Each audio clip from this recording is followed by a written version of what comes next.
FORA.tv. The world is thinking. If there is one thing I would like to claim as my own, it is the comparative theory of superpower collapse. For now, it remains just a theory, although it is currently being quite thoroughly tested. The theory states that the United States and the Soviet Union will have collapsed for roughly the same reasons, namely a severe and chronic shortfall in the production of crude oil, that magic addictive elixir of industrial economies, a severe and worsening trade deficit, a runaway military budget, and ballooning foreign debt. I call this particular list of ingredients the Superpower Collapse Soup.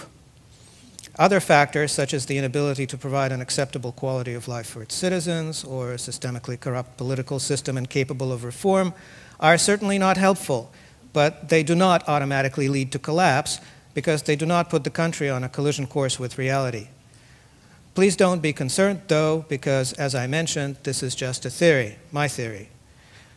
I've been working on this theory since about 1995, when it occurred to me that the US is retracing the same trajectory as the USSR.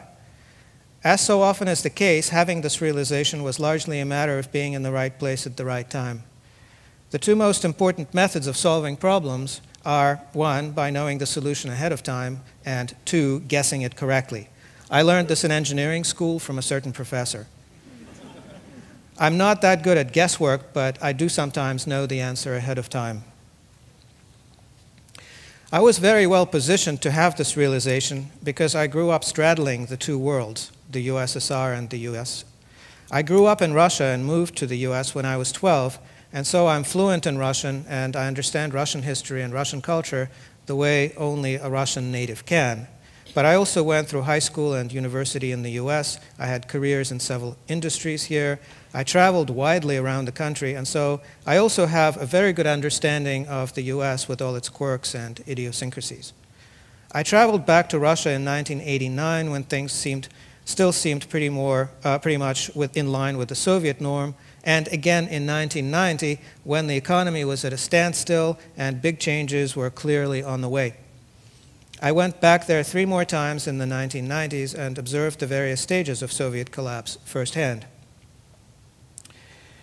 By mid-1990s, I started to see the Soviet-American superpowerdom as a sort of disease that strives for world dominance, but in effect eviscerates its host country, eventually leaving behind an empty shell, an impoverished population, an economy in ruins, a legacy of social problems, and a tremendous burden of debt.